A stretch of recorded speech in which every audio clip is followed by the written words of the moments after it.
ಇವತ್ತು ಒಂದು ದೊಡ್ಡ ಅನಾಹುತದಿಂದ ನಾನು ತಪ್ಪಿಸಿಕೊಂಡೆ. ಅದು ಹೇಳ್ತಾರಲ್ಲ, ಯಾವುದೋ ಒಂದು ಕಾಣದ ಕೈ ನಮ್ಮನ್ನು ಕಾಪಾಡ್ತದೆ ಅಂತ.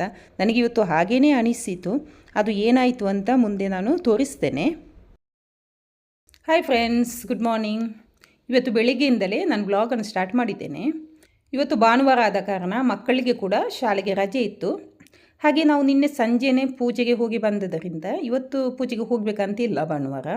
ಹಾಗೆ ಮಕ್ಕಳಿಗೆ ಕೂಡ ಕ್ಯಾಟಕಿಸಮ್ ಕ್ಲಾಸ್ ಕೂಡ ಇರಲಿಲ್ಲ. ಹಾಗಾಗಿ ಮಕ್ಕಳು ಕೂಡ ಬೆಳಿಗ್ಗೆ ಚೆನ್ನಾಗಿ ನಿದ್ದೆ ಮಾಡಿದರು. ಅಂದರೆ ಒಮ್ಮೆ ಎಕ್ಸಾಮ್ ಎಲ್ಲ ಸ್ಟಾರ್ಟ್ ಆದರೆ ಮತ್ತೆ ಅವರಿಗೆ ಓದಲಿಕ್ಕೆ ತುಂಬ ಇರ್ತದಲ್ಲ, ಹಾಗಾಗಿ ಇನ್ನೂ ಒಂದು ವಾರ ಇದೆ. ಹಾಗೆ ಸ್ವಲ್ಪ ಬೆಳಿಗ್ಗೆ ಚೆನ್ನಾಗಿ ಮಲಗಲಿ ಅಂತ ಹೇಳಿ ಹಾಗೆ ನಿದ್ದೆ ಮಾಡಿದರು ಚೆನ್ನಾಗಿ. ನಾನು ಕೂಡ ಸ್ವಲ್ಪ ಲೇಟಾಗಿ ಎದ್ದದ್ದು.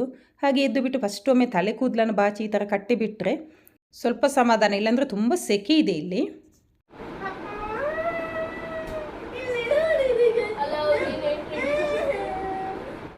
ಹಾಗೆ ಮಗಳದು ಕೂಡ ತಲೆ ಬಾಚು ಅಂತೇಳಿ ಕರ್ಕೊಂಡು ಬಂದೆ. ಇವಳಿಗೆ ಒಂದು ತಲೆ ಬಾಚಿ ಬೇಕಿದ್ರೆ ಅಷ್ಟೇ ಹರಸಾಹಸ ಪಡಬೇಕು. ಅಂದರೆ ಅವಳಿಗೆ ಒಂಥರ ಇರಿಟೇಷನ್ ಆದಾಗೆ, ತಲೆ ಬಾಚಲಿಕ್ಕೆ ಬಿಡೋದಿಲ್ಲ, ತುಂಬ ಓವರ್ ಆ್ಯಕ್ಟಿಂಗ್ ಮಾಡ್ತಾಳೆ ನೋಡ್ಬೋದು. ಅಂದರೆ ಎಣ್ಣೆ ಹಾಕಿ ತಲೆ ಬಾಚುವಾಗ ಒಂಥರ ಇರಿಟೇಷನ್ ಆಗೋದು ಅವಳಿಗೆ. ಹಾಗೆ ಆದರೆ ಫಸ್ಟಿಗೆ ನಾನು ತಲೆ ಬಾಚಿ ಬಿಡ್ತೀನಿ, ಇಲ್ಲದ್ರೆ ಅದು ತುಂಬ ಚಿಕ್ಕ ಆದರೆ ಮತ್ತು ತಲೆ ಕೂದಲು ಬಾಚಲಿಕ್ಕೆ ಕಷ್ಟ ಆಗ್ತದೆ, ಮತ್ತು ತಲೆ ಕೂದಲೆಲ್ಲ ಉದುರ್ತದೆ ಅಂತ ಹೇಳಿ ಎಷ್ಟು ಇದು ಮಾಡಿದರೂ ನಾನು ಅವಳದೊಂದು ಬೆಳಗ್ಗೆ ಎದ್ದೊಮ್ಮೆ ತಲೆ ಬಾಚಿಯೇ ಬಿಡೋದು, ಹಾಗೆ ಬಿಡೋದೇ ಇಲ್ಲ. ಹಾಗೆ ಹೇಗೋ ಒಂದು ಹಾಗೆ ಹೀಗೆ ಅಂತ ಮಾಡಿ ತಲೆ ಬಾಚಿದೆ. ತಲೆ ಬಾಚೋಕೆ ಅದರ ಅಡಿಯಲ್ಲಿ 2-3 ಸಲ ಓಡಿದ್ಲು ಅವಳು, ಬೇಡ ಅಂತ ಹೇಳಿ. ಆದರೂ ಬಿಡಾದೆ ಹಾಗೆ ಬಾಚಿ ಬಿಟ್ಟೆ. ಸುಮ್ಮನೆ ಅವಳಿಗೆ ನೋವೇನಾಗೋದಿಲ್ಲ, ಆದರೂ ಓವರ್ ಆ್ಯಕ್ಟಿಂಗ್ ಮಾಡೋದು, ನೋವಾಗ್ತದೆ ಅಂತೇಳಿ. ಹಾಗೆ ನಿನ್ನೆ ಹೋಗಿದಂಥ ಒಂದು ರಾಶಿ ಬಟ್ಟೆ ಹಾಗೆ ಉಂಟು, ಇದನ್ನೆಲ್ಲ ಇನ್ನು ಮಡಚಿಡಬೇಕು. ಹಾಗೆ ಅದೆಲ್ಲ ಕೆಲಸ ಮುಗಿಸಿ ಇನ್ನು ಮಕ್ಕಳಿಗೆ ಸ್ವಲ್ಪ ಓದಿಸ್ಬೇಕಂತ ಹೇಳಿ ಮಗಳಿಗೆ ಸ್ವಲ್ಪ ಬರೆದು ಕೊಡ್ತಾ ಇದ್ದೇನೆ. ಅವರಷ್ಟಕ್ಕೆ ಕೂತ್ಕೊಂಡು ಓದ್ತಾರೆ ಹೇಳಿದರೆ ಏನು ಪ್ರಾಬ್ಲಮ್ ಇಲ್ಲ. ಆದರೆ ಮಗಳಿಗೆ ಮಾತ್ರ ನಾನು ಕನ್ನಡ ಮತ್ತು ಮ್ಯಾಥ್ಸನ್ನು ಈ ಥರ ಬರೆದು ಕೊಡ್ತೇನೆ. ಹಾಗೆ ಅವಳಿಗೆ ಓದಿ ಆದ ಮೇಲೆ ಒಂದೊಂದೇ ಚಾಪ್ಟರಿಗೆ ಆನ್ಸರ್ ಬರೀತಾ ಹೋಗ್ತಾಳೆ. ಒಟ್ಟಿಗೆ ನಾನೊಂದು 2 ಚಾಪ್ಟರೇ ಬರೆದು ಕೊಡೋದು, ಜಾಸ್ತಿ ಒಂದೇ ಸಲ ಬರೆದು ಕೊಡೋದಿಲ್ಲ. ಕೆಲವು ಸಲ ಒಂದು ಚಾಪ್ಟರ್ ಕಂಪ್ಲೀಟ್ ಮಾಡಿ ಸ್ವಲ್ಪ ಅವಳಿಗೆ ಗ್ಯಾಪ್ ತಗೊಳ್ತಾಳೆ, ಮತ್ತು ಇನ್ನೊಂದು ಚಾಪ್ಟರ್ ಕಂಪ್ಲೀಟ್ ಮಾಡ್ತಾಳೆ. ಹಾಗೆ ಒಂದೊಂದೇ ಚಾಪ್ಟರ್ ಸ್ವಲ್ಪ ಸ್ವಲ್ಪ ಗ್ಯಾಪ್ ಬಿಟ್ಟು ಬಿಟ್ಟು ಬರೀತಾರೆ. ಒಂದೇ ಸಲ ಮಕ್ಕಳನ್ನು ಫೋರ್ಸ್ ಮಾಡಿ ನಮಗೆ ಕೂತ್ಕೊಳ್ಳಿಸೋಕ್ಕೂ ಆಗೋದಿಲ್ಲ. ಅಂದರೆ ತುಂಬ ಹೊತ್ತು ಕೂತ್ಕೊಂಡು ಅವ್ರಿಗೆ ತಲೆಗೇನು ಹತ್ತೋದಿಲ್ಲ. ಹಾಗೆ ಅದಕ್ಕೋಸ್ಕರ ಮಧ್ಯದಲ್ಲಿ ಒಂದು 10 ನಿಮಿಷ 15 ನಿಮಿಷ ಹಾಗೆ ಬ್ರೇಕ್ ಕೊಟ್ಟು ನಾನು ಅವರಿಗೆ ಈ ಥರ ಓದಲಿಕ್ಕೆ ಹೇಳ್ತೇನೆ. ಹಾಗೆ ಇಬ್ಬರನ್ನು ಸ್ವಲ್ಪ ಸಪ್ರೇಟಾಗಿ ಓದಿಸಲಿಕ್ಕೆ ಕೂತ್ಕೊಳ್ಳಿಸೋದು ನಾನು. ಇಲ್ಲದಿದ್ದರೆ ಮಾತಾಡ್ತಾನೆ ಟೈಮ್ ವೇಸ್ಟ್ ಮಾಡ್ತಾರೆ. ಅದು ಮಕ್ಕಳಲ್ವ, ಎಷ್ಟು ಹೇಳಿದರೂ ಮಧ್ಯದಲ್ಲಿ ಮಾತಾಡೋದು ಆಟ ಆಡೋದು ಮಾಡಿಯೇ ಮಾಡ್ತಾರೆ. ಹಾಗೆ ಈ ಥರ ಬರೀಲಿಕ್ಕೆ ಬಿಟ್ಟು ಕೊಟ್ಟು ಹೋದ ಮೇಲೂ ಆಗಾಗ ನೋಡ್ತಾನೆ ಇರಬೇಕು. ಒಂದು 10 ನಿಮಿಷಕ್ಕೊಮ್ಮೆ ಬಂದು ನೋಡ್ತೇನೆ ಅವರು ಏನು ಮಾಡ್ತಾರೆ ಅಂತೇಳಿ. ಒಂದೊಂದು ಸಲ ಬರಿತಾ ಇರ್ತಾರೆ, ಇಲ್ಲಾಂದರೆ ಏನಾದರೂ ಕೈಯಲ್ಲಿ ಸಿಕ್ಕಿದ ವಸ್ತುವಿನಿಂದ ಆಟ ಆಡ್ತಾ ಇರ್ತಾರೆ. ಹಾಗೆ ಮತ್ತೆ ಇನ್ನೊಂದು ಸಲ ರಿಮೈಂಡ್ ಮಾಡಬೇಕು ಓದು ಅಂತೇಳಿ. ಮಕ್ಕಳೇ ಹಾಗೆ ಅಲ್ವಾ, ಅವರಿಗೆ ಅಷ್ಟೊಂದು ಕಾನ್ಸಂಟ್ರೇಷನ್ ಇರಲ್ಲ. ಅಂದರೆ ಆಗಾಗ ಅವರದ್ದು ಮೈಂಡ್ ಚೇಂಜ್ ಆಗ್ತಾ ಇರ್ತದೆ, ಯಾವುದನ್ನು ನೋಡಿದರೂ ಆ ಕಡೆ ಒಂಥರ ಅವರಿಗೆ ಅಟ್ರಾಕ್ಷನ್ ಆಗ್ತದೆ. ಹಾಗಾಗಿ ಆಗಾಗ ಬಂದವರಿಗೆ ಓದು ಅಂತ ಹೇಳಿ ಹೇಳ್ತಾ ಇರಬೇಕು. ಹಾಗೆ 10 ನಿಮಿಷಕ್ಕೊಂದು ಬಂದು ನೋಡ್ತಾ ಇರ್ತೇನೆ. ಹಾಗೆ ಓದದಿದ್ದರೆ ಅವರಿಗೆ ಓದು ಅಂತ ಹೇಳಿದರೆ ಮತ್ತೆ ಅವ್ರದ್ದು ಕಾನ್ಸಂಟ್ರೇಷನ್ ಮಾಡಿ ಮತ್ತೆ ಓದ್ತಾರೆ ಸ್ವಲ್ಪ ಹೊತ್ತು. ಹಾಗೆ ಒಂದು ಅರ್ಧ ಗಂಟೆ ಓದಿಸ್ತೇನೆ ಅಷ್ಟೇ, ಮತ್ತು ಸ್ವಲ್ಪ ಗ್ಯಾಪ್ ಬಿಡ್ತೇನೆ. ಇಲ್ಲಾಂದರೆ ಅವರು ಸುಮ್ಮನೆ ಪುಸ್ತಕ ಇಟ್ಕೊಂಡು ಕೂತ್ಕೊಳ್ತಾರೆ ಹೊರತು ಓದಿದೇನು ತಲೆಗೆ ಹತ್ತುವುದಿಲ್ಲ. ಹಾಗೆ ಸ್ವಲ್ಪ ಹೊತ್ತು ಏನಾದರೂ ಆಟ ಆಡಲಿಕ್ಕೆ ಅಥವಾ ಏನಾದರೂ ಸ್ವಲ್ಪ ಆ್ಯಕ್ಟಿವಿಟೀಸ್ ಎಲ್ಲ ಮಾಡಿ ಆಮೇಲೆ ಮತ್ತೆ ಓದಲಿಕ್ಕೆ ಸ್ಟಾರ್ಟ್ ಮಾಡ್ತಾರೆ. ಹಾಗೆ ನಾನು ಅವರು ಓದುವಾಗ ಅವರ ಜೊತೆ ಕೂತ್ಕೊಂಡು ಓದಿಸಲ್ಲ, ಅವರಷ್ಟಕ್ಕೆ ಓದಲಿಕ್ಕೆ ಬಿಡೋದು. ಅಂದರೆ ಅವ್ರಿಗೆ ಏನಾದರೂ ಅರ್ಥ ಆಗದಿದ್ದರೆ ಒಂದು ಎಕ್ಸ್ಪ್ಲೇನ್ ಮಾಡಿ ಹೇಳಿಕೊಟ್ಟು, ಅಥವಾ ಮ್ಯಾಥ್ಸ್ ಕನ್ನಡ ಈ ಥರ ಬರೆದು ಕೊಡ್ತೇನೆ. ಮತ್ತು ಬರೆದಾದ ಮೇಲೆ ಕರೆಕ್ಷನ್ ಮಾಡ್ತೇನೆ, ಅವರು ಬರೆದದ್ದು ಸರಿ ಇದೆ ಅಂತ ನೋಡ್ತೇನೆ. ತಪ್ಪಾದರೂ ಇನ್ನೊಂದು ಸಲ ಅವರಿಗೆ ಬರೀಲಿಕ್ಕೆ ಹೇಳ್ತೇನೆ. ಆದರೆ ಇವಳಿಗೆ ಮಾತ್ರ ನಾನು ಕನ್ನಡ ಮತ್ತು ಮ್ಯಾಥ್ಸ್ ಬರೆಸೋದು. ಮಗನಿಗೆ ಮ್ಯಾಥ್ಸ್ ಮಾತ್ರ ಬರೆದು ಕೊಡ್ತೇನೆ, ಅವನಿಗೆ ಕನ್ನಡ ಎಲ್ಲ ಅವನಷ್ಟಕ್ಕೆ ಬರೀತಾನೆ, ಏನು ಪ್ರಾಬ್ಲಮ್ ಇಲ್ಲ ಅವನಿಗೆ. ಹಾಗೆ ಇವಳು ಸ್ವಲ್ಪ ಚಿಕ್ಕವಳಾದ್ದರಿಂದ ಅವಳಿಗೆ ಕನ್ನಡ ಸ್ವಲ್ಪ ಕಷ್ಟ ಆಗ್ತದೆ. ಹಾಗೆ ಅವಳಿಗೆ ಬರೆದು ಕೊಟ್ಟರೆ ಮಾತ್ರ ಅದು ಅವಳು ಎಕ್ಸಾಮ್ಗೆ ಕರೆಕ್ಟ್ ಬರೀತಾಳೆ, ಇಲ್ಲಾಂದರೆ ಒಂದಾದರೂ ಅವಳು ರಾಂಗ್ ಮಾಡ್ತಾಳೆ. ಹಾಗಾಗಿ ಈ ಥರ ಬರೆದು ಕೊಡ್ತೇನೆ. ಹಾಗೆ ಬಟ್ಟೆಯನ್ನೆಲ್ಲ ಮಿಷಿನಲ್ಲಿ ಹಾಕಿ ವಾಶ್ ಮಾಡಿದ್ದೆ, ಅದು ಕೂಡ ಎಲ್ಲ ವಾಶ್ ಆಯಿತು. ಹಾಗೆ ಅದನ್ನು ಕೂಡ ಒಣಗಲಿಕ್ಕೆ ಹಾಕ್ತಾ ಇದ್ದೇನೆ. ಅಷ್ಟರಲ್ಲಿ ಮಕ್ಕಳು ಸ್ವಲ್ಪ ಹೊತ್ತು ಕೆಳಗೆ ಆಟ ಆಡಲಿಕ್ಕೆ ಹೋಗಿದ್ರು. ಸ್ವಲ್ಪ ಸೈಕ್ಲಿಂಗ್ ಮಾಡಿ ಬನ್ನಿ ಅಂತ ಹೇಳಿದೆ, ಅಂದರೆ ಮೈಂಡ್ ಸ್ವಲ್ಪ ಫ್ರೆಶ್ ಆಗಲಿ ಮತ್ತು ಸ್ವಲ್ಪ ಹೊತ್ತು ಸ್ವಲ್ಪ ಕೂತ್ಕೊಂಡು ಓದ್ತಾರೆ ಅಂತ ಹೇಳಿ ಸ್ವಲ್ಪ ಹೊತ್ತು ಆಟ ಆಡಲಿಕ್ಕೆ ಕಳಿಸಿದ್ದೆ. ಹಾಗೆ ಆಟ ಆಡಿ ಬಂದರು. ಬೇರೆ ಮಕ್ಕಳು ಯಾರೂ ಇರಲಿಲ್ಲ, ಇವರಿಬ್ಬರೇ ಇದ್ದರು. ಹಾಗಾಗಿ ಸ್ವಲ್ಪ ಬೇಗ ಬಂದು ಒಂದು 20 ನಿಮಿಷ ಆಟ ಆಡಿ ಬಂದರು. ಬೇರೆ ಮಕ್ಕಳು ಇರ್ತಿದ್ರೆ ಬರ್ತಾನೆ ಇರಲಿಲ್ಲ, ಇನ್ನೂ ಸ್ವಲ್ಪ ಹೊತ್ತು ಆಟ ಆಡ್ತಿದ್ರು. ಮತ್ತು ಇನ್ನು ಎಕ್ಸಾಮಿಗೆ ಒಂದೇ ವಾರ ಇರೋದು, ಹಾಗಾಗಿ ಇನ್ನೂ ಸ್ವಲ್ಪ ಓದಬೇಕಂತೇಳಿ ಬೇಗ ಬರಲಿಕ್ಕೆ ಹೇಳಿದ್ದೆ ಅವರ ಹತ್ರ. ಹಾಗೆ ಇನ್ನು ಇವರನ್ನು ಸ್ವಲ್ಪ ಹೊತ್ತು ಓದಲಿಕ್ಕೆ ಕೂತ್ಕೊಳ್ಳಿಸಿ ನನಗೆ ಅಡುಗೆಯದು ಕೆಲಸ ಎಲ್ಲ ಉಂಟು, ಅದನ್ನೆಲ್ಲ ಇನ್ನು ಮುಗಿಸಬೇಕು. ಹಾಗೆ ಇವಳಿಗೆ ಇಲ್ಲಿ ಕೂತ್ಕೊಂಡು ಬರೀಲಿಕ್ಕೆ ಹೇಳಿದ್ದೆ. ಹಾಗೆ ಕೂತ್ಕೊಂಡು ಬರಿತಾ ಇದ್ದಾಳೆ. ಒಂದು 15-20 ನಿಮಿಷ ಚೆನ್ನಾಗಿ ಕೂತ್ಕೊಂಡು ಬರಿತಾಳೆ. ಮತ್ತು ಮೆಲ್ಲ ಅಲ್ಲಿಂದ ಎದ್ದು ಓಡಿ ಹೋಗ್ತಾಳೆ. ಅಥವಾ ಏನಾದರೂ ನಾನು ಕೆಲಸ ಮಾಡಲಿ ಬಂದು ಅದು ಇದು ಅಂತ ಸುಮ್ಮನೆ ಏನಾದರೂ ಕ್ವಶನ್ ಮಾಡ್ತಾ ಇರ್ತಾಳೆ. ಅಂದರೆ ಅವಳಿಗೆ ಸ್ವಲ್ಪ ಹೊತ್ತು ಗ್ಯಾಪ್ ಬೇಕಲ್ಲ, ಹಾಗೆ ನಾನು ಬಿಡ್ತೇನೆ ಸ್ವಲ್ಪ ಹೊತ್ತು ಇರಲಿ ಅಂತೇಳಿ. ಹಾಗೆ ಒಂದು 10 ನಿಮಿಷ ಆದಮೇಲೆ ಮತ್ತೆ ಕೂತ್ಕೊಂಡು ಬರಿ ಅಂತ ಹೇಳಿದರೆ ಮತ್ತೆ ಹೋಗಿ ಕೂತ್ಕೊಂಡು ಬರೀತಾಳೆ, ಹಾಗೇನಿಲ್ಲ. ಹಾಗೆ ಈಗ ಬರೀಲಿಕ್ಕೆ ಕೂತ್ಕೊಂಡಿದ್ದಾಳೆ. ನೋಡಬೇಕು ಎಷ್ಟು ಹೊತ್ತು ಇವಳು ಕೂತ್ಕೊಳ್ತಾಳೆ ಅಂತೇಳಿ. ಹಾಗೆ ಮಗ ಕೂಡ ಸ್ವಲ್ಪ ಹೊತ್ತು ಓದಲಿಕ್ಕೆ ಅಂತೇಳಿ ಈ ಕಡೆ ಕೂತ್ಕೊಂಡ.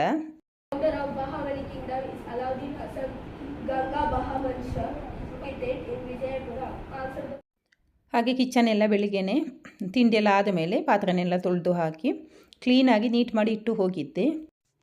ಹಾಗೆ ಇವತ್ತು ಚಿಕನ್ ಇದು ಕಟ್ಲೆಟ್ ಮಾಡುವ ಅಂತ ಹೇಳಿ ಸ್ವಲ್ಪ ಬೋನ್ಲೆಸ್ ಚಿಕನ್ ಇತ್ತು. ಅದನ್ನು ತೆಗೆದು ನೀರಲ್ಲಿ ಹಾಕಿ ಇಟ್ಟಿದ್ದೇನೆ. ಅಂದರೆ ಐಸ್ ಬಿಡಲಿ ಅಂತೇಳಿ ನೀರಲ್ಲಿ ಹಾಕಿ ಇಟ್ಟೆ. ಇದರದ್ದು ಐಸ್ ಎಲ್ಲ ಬಿಡುವಷ್ಟರಲ್ಲಿ ಬೇರೆ ಎಲ್ಲ ಕೆಲಸ ಮಾಡುವ ಅಂತೇಳಿ ಬೇರೆ ಕೆಲಸ ಮಾಡ್ತಾ ಇದ್ದೇನೆ. ಹಾಗೆ ಫಸ್ಟಿಗೆ ಅನ್ನಕ್ಕೊಂದು ಇಟ್ಟು ಬಿಡುವ ಅಂತ ಹೇಳಿ ಅಕ್ಕಿಯನ್ನೆಲ್ಲ ಚೆನ್ನಾಗಿ ತೊಳೆದು ಇವತ್ತು ಕುಕ್ಕರಲ್ಲೇ ರೈಸ್ ಮಾಡ್ತಾ ಇದ್ದೇನೆ. ಹಾಗೆ ಫಸ್ಟಿಗೆ ಇದನ್ನು ಇಡ್ತಾ ಇದ್ದೇನೆ.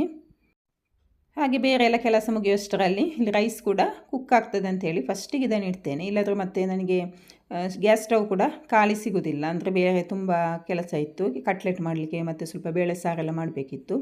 ಹಾಗೆ ಅದಕ್ಕೆ ಏನೆಲ್ಲ ಬೇಕು ಅದನ್ನೆಲ್ಲ ರೆಡಿ ಮಾಡ್ತಾ ಇದ್ದೇನೆ. ಕಟ್ಲೆಟಿಗೆ ನನಗೆ ಆಲೂಗಡ್ಡೆ ಬೇಕಿತ್ತು. ಹಾಗೆ ನಾನಿಲ್ಲಿ 3 ದೊಡ್ಡ ಆಲೂಗಡ್ಡೆಯನ್ನು ತೊಗೊಂಡಿದ್ದೇನೆ. ಇದನ್ನು ಚೆನ್ನಾಗಿ ತೊಳೆದು ಬಿಟ್ಟು ಇದನ್ನು ಕುಕ್ಕರಲ್ಲೇ ಹಾಕಿ ಬೇಯಿಸ್ತೇನೆ. ಇದು ದೊಡ್ಡದಿರುವುದರಿಂದ ಸ್ವಲ್ಪ ಚಿಕ್ಕದಾಗಿ ಕಟ್ ಮಾಡಿದರೆ 2-3 ಪೀಸ್ ಮಾಡಿದರೆ ಇದು ಸ್ವಲ್ಪ ಬೇಗನೆ ಬೇಯುತ್ತದೆ ಅಂತೇಳಿ ಈ ಥರ ಪೀಸ್ ಮಾಡಿ ಅದಕ್ಕೆ ಸ್ವಲ್ಪ ಉಪ್ಪನ್ನು ಮಾತ್ರ ಸೇರಿಸಿದ್ದೇನೆ. ಸ್ವಲ್ಪ ಉಪ್ಪನ್ನು ಹಾಕಿ ಹಾಗೆ ಸ್ವಲ್ಪ ನೀರು ಸೇರಿಸಿ ಅದು ಮುಳುಗುವಷ್ಟು ನೀರು ಸೇರಿಸಿಬಿಟ್ಟು ಇದನ್ನು ಕುಕ್ ಮಾಡಲಿಕ್ಕೆ ಇಡ್ತಾ ಇದ್ದೇನೆ. ಇನ್ನೊಂದು ಸೈಡಲ್ಲಿ ಇಟ್ಟಿದ್ದೇನೆ. ಹಾಗೆ ಇದು ಕೂಡ ಹಾಗೆ ಒಟ್ಟಿಗೆ ಕುಕ್ ಆಗ್ತದೆ. ಹಾಗೆ ನಾನು ಯಾವಾಗಲೂ ತರಕಾರಿ ಸಿಪ್ಪೆ ಎಲ್ಲ ತೆಗೆಯುವಾಗ ಈ ಥರ ಒಂದು ಹಳೆಯ ಪ್ಲೇಟ್ ತಗೊಳ್ತೇನೆ. ಮತ್ತು ಅದರಲ್ಲೆಲ್ಲ ಸಿಪ್ಪೆಯನ್ನು ಈ ಥರ ತೆಗೆದು ಹಾಕೋದು. ಇಲ್ಲದ್ರೆಲ್ಲ ಕೌಂಟರ್ ಟಾಪ್ ಮೇಲೆ ಹಾಕಿದರೆ ಅದು ತೆಗೆದು ಬಿಟ್ಟು ಇನ್ನೊಂದು ಒರೆಸಲಿಕ್ಕೆ ಒಂದು ಡಬಲ್ ಕೆಲಸ ಆಗ್ತದೆ. ಈ ಥರ ಪ್ಲೇಟ್ ಯೂಸ್ ಮಾಡೋದರಿಂದ ಪ್ಲೇಟಲ್ಲಿ ಹಾಕಿದ್ದನ್ನು ತೆಗೆದು ಬಿಟ್ಟು ಹೋಗಿ ಡಸ್ಟ್ಬಿನಿಗೆ ಹಾಕ್ಬೋದು. ಹಾಗೆ ಇಲ್ಲಿ ಬೆಳ್ಳುಳ್ಳಿಯನ್ನು ಈ ಥರ ಜಜ್ಜಿ ಬಿಟ್ಟು ಅದರ ಸಿಪ್ಪೆ ತೆಗಿತಾ ಇದ್ದೇನೆ. ಯಾಕೆಂದರೆ ಸ್ವಲ್ಪ ಈ ಬೆಳ್ಳುಳ್ಳಿ ಒಣಗಿದಾಗೆ ಆಗಿದೆ. ಈಗ ಇದು ಬೆಳ್ಳುಳ್ಳಿ ಬರುವುದೇ ಹಾಗೆ, ಅಷ್ಟು ಫ್ರೆಶ್ ಆಗಿ ಸಿಗೋದೇ ಇಲ್ಲ. ಹಾಗೆ ಜಜ್ಜಿದ್ರೆ ಬೇಗ ಸಿಪ್ಪೆ ತೆಗಿಲಿಕ್ಕೆ ಆಗ್ತದೆ ಅಂತೇಳಿ ಈ ಥರ ಜಜ್ಜಿ ಬಿಟ್ಟು ಇದರ ಸಿಪ್ಪೆನೆಲ್ಲ ತೆಗೆದೆ. ನೋಡಿ, ನಾನು ಆ ಕಡೆ ಹೋಗಿ ಅರ್ಧ ಗಂಟೆ ಆಗಲಿಲ್ಲ, ಇವರದು ನೋಡಿ ಆಟ ಆಡಲಿಕ್ಕೆ ಸ್ಟಾರ್ಟ್ ಮಾಡಿದ್ದಾರೆ. ನಾನು ಬಂದದ್ದು ನೋಡಿ ಓಡಿ ಹೋಗ್ತಾ ಇದ್ದಾರೆ. ಹೀಗೆ ನೋಡಿ, ನಾನು ಈ ಸೈಡ್ ನನ್ನ ಕೆಲಸ ಮಾಡುವಾಗ ಅವರದ ಕೆಲಸ ಬೇರೆಯೇ ಅಲ್ಲಿ. ಹಾಗೆ ಮತ್ತೆ ಇನ್ನೊಮ್ಮೆ ಹೋಗಿ ಸ್ವಲ್ಪ ಬೈದು ಬಿಟ್ಟು ಕೂತ್ಕೊಳ್ಳಿಸಿ ಬಂದೆ. ಸುಮ್ಮನೆ ಹೇಳಿದರೆ ಅವು ಕೇಳೋದೇ ಇಲ್ಲ. ಸ್ವಲ್ಪ ಬೈದು ಬಿಟ್ಟು ಕೂತ್ಕೊಳ್ಳಿಸಿದ್ರೆ ಸ್ವಲ್ಪ ಹೊತ್ತು ಕೂತ್ಕೊಂಡು ಓದ್ತಾರೆ. ಯಾಕಂದರೆ ಓದಲೇಬೇಕಲ್ವ, ಎಕ್ಸಾಮ್ ಹತ್ರ ಬರುವಾಗ ಓದೋದು ಆಗೋದಿಲ್ಲ. ಹಾಗೆ ಈಗ ಬೇಳೆ ಸಾರಿಗೆ ನಾನು ರೆಡಿ ಮಾಡ್ತಾ ಇದ್ದೇನೆ. ಬೇಳೆ ಸಾರಿಗೆ ಸ್ವಲ್ಪ ಬೆಳ್ಳುಳ್ಳಿಯನ್ನು ಚಿಕ್ಕದಾಗಿ ಕಟ್ ಮಾಡಿ ಹಾಕಿದ್ದೇನೆ. ಮತ್ತು ಒಂದು ದೊಡ್ಡ ಈರುಳ್ಳಿಯನ್ನು ಚಿಕ್ಕದಾಗಿ ಕಟ್ ಮಾಡಿ ಹಾಕ್ತಾ ಇದ್ದೇನೆ. ಹಾಗೆ 1 ಬೌಲಿನಷ್ಟು ಬೇಳೆ ಕೂಡ ಹಾಕಿದ್ದೇನೆ. ಮತ್ತು 1 ಪೀಸ್ ಶುಂಠಿಯನ್ನು ಈ ಥರ ಚಿಕ್ಕದಾಗಿ ಕಟ್ ಮಾಡಿ ಹಾಕಿದ್ದೇನೆ. ಹಾಗೆ 4-5 ಹಸಿಮೆಣಸನ್ನು ಹಾಕಿದ್ದೇನೆ. ಮೆಣಸನ್ನು ಹೇಗೆ ಖಾರ ಬೇಕು ಆ ಥರ ನೋಡಿಕೊಂಡು ಹಾಕಿ, ಇದು ಜಾಸ್ತಿ ಖಾರ ಇಲ್ಲ. ಹಾಗೆ 2 ಟೊಮೆಟೊ ಹಣ್ಣನ್ನು ಚಿಕ್ಕದಾಗಿ ಕಟ್ ಮಾಡಿ ಹಾಕಿದ್ದೇನೆ. ಮತ್ತು ಸ್ವಲ್ಪ ಕೊತ್ತಂಬರಿ ಕೊತ್ತಂಬರಿ ಸೊಪ್ಪನ್ನು ಬೇಕಿದ್ದರೆ ಲಾಸ್ಟ್ ಒಗ್ಗರಣೆ ಹಾಕೋ ಟೈಮಲ್ಲಿ ಕೂಡ ಹಾಕ್ಬೋದು. ಸ್ವಲ್ಪ ಅರಶಿನ ಹುಡಿ, ಹಾಗೆ ಸ್ವಲ್ಪ ಜೀರಿಗೆಯನ್ನು ಹಸಿಯಾಗಿ ಹಾಕ್ತೇನೆ, ಅದರದ್ದು ಘಮ ಚೆನ್ನಾಗಿರ್ತದೆ. ಹಾಗೆ ರುಚಿಗೆ ತಕ್ಕಷ್ಟು ಉಪ್ಪನ್ನು ಹಾಕಿ ಇದನ್ನೀಗ ಬೇಯಲಿಕ್ಕೆ ಇಡಬೇಕು. ಈಗ ಇಲ್ಲಿ ನೋಡ್ಬೋದು ರೈಸ್ ಕೂಡ ಬೆಂದಿದೆ. ಹಾಗೆ ಆಲೂಗಡ್ಡೆ ಇನ್ನೂ ಬೇಯ್ತಾ ಉಂಟು. ಹಾಗೆ ರೈಸನ್ನು ಕೆಳಗಿಳಿಸಿ ನಾನಿಲ್ಲಿ ಚಿಕನನ್ನು ಬೇಯಲಿಕ್ಕೆ ಇಡ್ತಾ ಇದ್ದೇನೆ. ಇದಕ್ಕೆ ಸ್ವಲ್ಪ ಉಪ್ಪು ಮತ್ತು ಒಂದು ಚೂರು ಅರಶಿನ ಹಾಕಿ ಬೇಯಲಿಕ್ಕೆ ಇಡ್ತಾ ಇದ್ದೇನೆ. ಹಾಗೆ ಸ್ವಲ್ಪ ನೀರನ್ನು ಹಾಕಿದ್ದೇನೆ. ಇದು ಬೋನ್ಲೆಸ್ ಚಿಕನ್ ಆದ ಕಾರಣ ಬೇಗನೆ ಬೇಯ್ತದೆ. ಅದಕ್ಕೆ ಸ್ವಲ್ಪ ಉಪ್ಪು ಹಾಕೋಕೆ ಸ್ವಲ್ಪ ಜಾಸ್ತಿನೇ ಹಾಕಿ ಕರೆಕ್ಟಾಗಿ ಇದಕ್ಕೆ ಉಪ್ಪು ಹಿಡಿಬೇಕು, ಇಲ್ಲದಿದ್ದರೆ ಅದು ಮತ್ತೆ ಚಪ್ಪೆ ಚಪ್ಪೆ ಅಂತ ಅನಿಸ್ತದೆ. ಹಾಗೆ ಅರಶಿನ ಹಾಕಿ ಇದನ್ನು ಚೆನ್ನಾಗಿ ಮಿಕ್ಸ್ ಮಾಡಿ ಲೋ ಫ್ಲೇಮಲ್ಲೇ ಇದನ್ನು ಬೇಯಿಸಬೇಕು. 10 ನಿಮಿಷದೊಳಗೆ ಇದು ಬೇಯ್ತದೆ. ತುಂಬ ಟೆಂಡರ್ ಇದೆ ಚಿಕನ್, ಹಾಗೆ 10 ನಿಮಿಷದೊಳಗೆ ಇದು ಬೇಯ್ತದೆ. ಹಾಗೆ ಇನ್ನೊಂದು ಸೈಡಲ್ಲಿ ಆಲೂಗಡ್ಡೆ ಕೂಡ ಬೆಂದಿತ್ತು. ಹಾಗೆ ಬೇಳೆ ಸಾರನ್ನು ಕೂಡ ಆ ಸೈಡ್ ಇಟ್ಟೆ. ಹೀಗೆ ಎಲ್ಲ ಒಟ್ಟಿಗೊಟ್ಟಿಗೆ ಒಂದೊಂದೇ ರೆಡಿಯಾದಾಗಿ ಇಡ್ತಾ ಹೋದರೆ ಕೆಲಸ ಒಂದು ಬೇಗ ಮುಗೀತದೆ. ಹಾಗೆ ನಾನಿಲ್ಲಿ ಕಟ್ಲೆಟಿಗೆ ಕೂಡ ಎಲ್ಲ ಕಟ್ಟಿಂಗ್ಸ್ ಮಾಡ್ತಾ ಇದ್ದೇನೆ. ಈ ಚೋಪರನ್ನು ಯೂಸ್ ಮಾಡ್ತೇನೆ. ಅದರಲ್ಲಿ ಬೆಳ್ಳುಳ್ಳಿ, 1 ಪೀಸ್ ಶುಂಠಿ, ಹಾಗೆ 2 ನೀರುಳ್ಳಿಯನ್ನು ಸ್ವಲ್ಪ ಕಟ್ ಮಾಡಿ ಹಾಕಬೇಕು. ಇಲ್ಲಾಂದರೆ ಅದು ಕರೆಕ್ಟಾಗಿ ಅದರೊಳಗೆ ಸೆಟ್ಟಾಗಿ ನಿಲ್ಲುವುದಿಲ್ಲ. ಈ ಥರ ಚೋಪರಲ್ಲಿ ಕಟ್ ಮಾಡಿದರೆ ಬೇಗನೆ ಕಟ್ ಮಾಡಲಿಕ್ಕೆ ಆಗ್ತದೆ. ಅಂದರೆ ತುಂಬ ಚಿಕ್ಕದಾಗಿ ಇದರಲ್ಲಿ ಕಟ್ ಆಗ್ತದೆ. ಟೈಮ್ ಕೂಡ ಸೇವ್ ಆಗ್ತದೆ. ಈ ಥರ ಆಮ್ಲೆಟಿಗೆ ಕಟ್ಲೆಟಿಗೆಲ್ಲ ಮಾಡುವಾಗ ಚಾಪರಲ್ಲೇ ಮಾಡಬೇಕು. ನಾನು ಮಾಡೋದನ್ನು ನೋಡಿ ಮಗ ಕೂಡ ಬಂದ ನೋಡಿ, ನಾನು ಕೂಡ ಸ್ವಲ್ಪ ಮಾಡ್ತೇನೆ ಅಂತೇಳಿ, ಸರಿ ಅಂತೇಳಿ ಅವನಿಗೆ ಸ್ವಲ್ಪ ಹೊತ್ತು ಬಿಟ್ಟೆ. ನೋಡ್ಬೋದು ಎಷ್ಟು ಚಿಕ್ಕ ಚಿಕ್ಕದಾಗಿ ಇದು ಕಟ್ಟಾಗಿದೆ ಅಂತ. ಇದು ಕಟ್ಲೆಟಿಗೆಲ್ಲ ಸೂಪರ್ ಆಗ್ತದೆ. ಬೇಕಿದ್ದರೆ ಇದರ ಜೊತೆ ಸ್ವಲ್ಪ ಹಸಿಮೆಣಸನ್ನು ಕೂಡ ಸೇರಿಸ್ಬೋದು. ಯಾಕಂದರೆ ಮಕ್ಕಳು ತಿನ್ನೋದರಿಂದ ಬಾಯಿಗೆ ಅದು ಚಿಕ್ಕ ಚಿಕ್ಕ ಪೀಸ್ ಸಿಕ್ಕಿದರೆ ತುಂಬ ಖಾರ ಆಗ್ತದೆ ಅಂತೇಳಿ ಹಾಕಲಿಲ್ಲ. ಇನ್ನೊಂದು ಸೈಡಿಗೆ ಆಲೂಗಡ್ಡೆ ಕೂಡ ಚೆನ್ನಾಗಿ ಬೆಂದಿತ್ತು. ಹಾಗೆ ಅದರ ಸಿಪ್ಪೆ ತೆಗೆಯುವ ಅಂತ ತೆಗಿತಾ ಇದ್ದೇನೆ.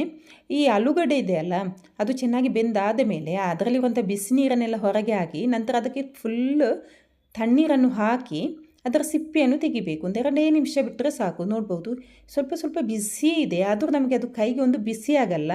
ಅದೇ ರೀತಿ ಸಿಪ್ಪೆ ಯಾವ ಥರ ಬಿಟ್ಟು ಬರ್ತದೆ ಅಂತ ಹೇಳಿ ನೋಡಿ. ಸ್ವಲ್ಪ ನೀವು ಆಲೂಗಡ್ಡೆಗೆ ಅಂಟಿಕೊಳ್ಳಲ್ಲ, ಇಲ್ಲಾದರೂ ಸ್ವಲ್ಪ ಆಲೂಗಡ್ಡೆ ಸಿಪ್ಪೆ ತೆಗೆಯುವ ಕಷ್ಟ ಆಗ್ತದೆ, ಅಲ್ಲಿ ಇಲ್ಲಿ ಅಂತ ಅಂಟಿಕೊಳ್ತದೆ. ಈ ಥರ ತಣ್ಣೀರಲ್ಲಿ ಹಾಕಿ ಒಮ್ಮೆ ಟ್ರೈ ಮಾಡಿ ನೋಡಿ, ಸ್ವಲ್ಪನೂ ಅಂಟಿಕೊಳ್ಳಲ್ಲ. ಹಾಗೆ ಚಿಕನ್ ಕೂಡ ಇಲ್ಲಿ ನೀಟಾಗಿ ಬೆಂದಿದೆ, ನೋಡ್ಬೋದು ಚೆನ್ನಾಗಿ ಬೆಂದಿದೆ. ಈಗ ಇದು ತಣ್ಣಗಾಗಲಿಕ್ಕೆ ಬಿಡಬೇಕು. ತಣ್ಣಗಾದ ಮೇಲೆ ಇದನ್ನು ಈ ಥರ ಚಿಕ್ಕ ಚಿಕ್ಕದಾಗಿ ಕೈಯಲ್ಲೇ ನಾನು ಪೀಸ್ ಮಾಡ್ತೇನೆ. ಕೆಲವರು ಇದನ್ನು ಮಿಕ್ಸಿಯಲ್ಲಿ ಹಾಕಿ ಮಾಡ್ತಾರೆ, ಆದರೆ ನನಗೆ ಅದು ಮಿಕ್ಸಿಯಲ್ಲಿ ಹಾಕಿದಷ್ಟು ಚೆನ್ನಾಗಿರಲ್ಲ. ಅಂದರೆ ಕಟ್ಲೆಟ್ ತಿನ್ನುವಾಗ ಈ ಚಿಕನ್ ಪೀಸ್ ಸ್ವಲ್ಪ ಸ್ವಲ್ಪ ಬಾಯಿಗೆ ಸಿಗಬೇಕು, ಆಗಲೇ ಅದು ಚೆಂದ. ಇಲ್ಲದಿರೋ ಅದು ಚಿಕನ್ದು ಕಟ್ಲೆಟ್ ಅಂತಲೇ ಅನಿಸಲ್ಲ. ಅದಕ್ಕಾಗಿ ನಾನು ಈ ಥರ ಕೈಯಲ್ಲೇ ಚಿಕ್ಕ ಚಿಕ್ಕದಾಗಿ ಪೀಸ್ ಮಾಡ್ತೇನೆ. ನೋಡ್ಬೋದು ಎಲ್ಲ ಪೀಸ್ ರೆಡಿಯಾಗಿದೆ. ಈ ಥರ ಚಿಕ್ಕ ಚಿಕ್ಕದಾಗಿ ಕಟ್ ಮಾಡಿದರೆ ಆಯಿತು. ಅದರಲ್ಲಿ ಏನಾದರೂ ಚಿಕ್ಕದು ಬೋನ್ಸ್ ಎಲ್ಲ ಇದ್ದರೆ ಅದನ್ನು ತೆಗಿಬೇಕಾಗ್ತದೆ. ಹಾಗೆ ಇನ್ನು ಈ ಆಲೂಗಡ್ಡೆಯನ್ನು ಕೂಡ ಚೆನ್ನಾಗಿ ಸ್ಮ್ಯಾಶ್ ಮಾಡಿ ಇಡಬೇಕು. ಒಳ್ಳೆ ರೀತಿಯಲ್ಲಿ ಇದು ಸ್ಮ್ಯಾಶ್ ಆಗಬೇಕು. ಸ್ವಲ್ಪನೂ ಗಟ್ಟಿ ಉಳಿಬಾರ್ದು. ಅದು ಗಟ್ಟಿ ಗಟ್ಟಿ ಸ್ವಲ್ಪ ಉಳ್ತರೆ ಅದು ಕಟ್ಲೆಟ್ ಮಾಡಿ ಫ್ರೈ ಮಾಡುವಾಗ ಅದು ಒಡೆದು ಹೋಗ್ತದೆ. ಹಾಗಾಗಿ ಸ್ಮೂತಾಗಿ ಇದನ್ನು ಈ ಥರ ಕೈಯಲ್ಲೇ ಮಾಡಿ, ಎಷ್ಟು ಕೈಯಲ್ಲಿ ಈ ಥರ ಸ್ಮೂತಾಗಿ ಮಾಡ್ತೇವೆ ನೋಡಿ ಅಷ್ಟು ಒಳ್ಳೆಯದು.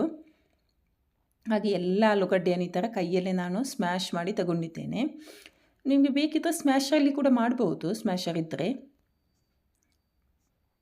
ಹಾಗೆ ಕಟ್ಲೆಟಿಗೆ ಈಗ ಎಲ್ಲ ರೆಡಿ ಮಾಡಲಿಕ್ಕೆ ಅಂತೇಳಿ ನಾನಿಲ್ಲಿ ಒಂದು ಪಾತ್ರೆ ಇಟ್ಟು ಅದರಲ್ಲಿ 2 ಸ್ಪೂನಿನಷ್ಟು ಎಣ್ಣೆಯನ್ನು ಹಾಕ್ತಾ ಇದ್ದೇನೆ. ಎಣ್ಣೆಗೆ ಚಿಕ್ಕ ಚಿಕ್ಕದಾಗಿ ಕಟ್ ಮಾಡಿದಂತಹ ನೀರುಳ್ಳಿ ಮತ್ತು ಶುಂಠಿ ಹಾಗೆ ಬೆಳ್ಳುಳ್ಳಿಯನ್ನು ಇದಕ್ಕೆ ಸೇರಿಸಿದ್ದೇನೆ. ಹಾಗೆ ನಾನಿಲ್ಲಿ ಫ್ರೈ ಮಾಡಲಿಕ್ಕೆ ಈ ಕಬಾಬನ್ನು ಫ್ರೈ ಮಾಡಿದಂಥ ಎಣ್ಣೆಯನ್ನೇ ತಗೊಂಡಿದ್ದೇನೆ.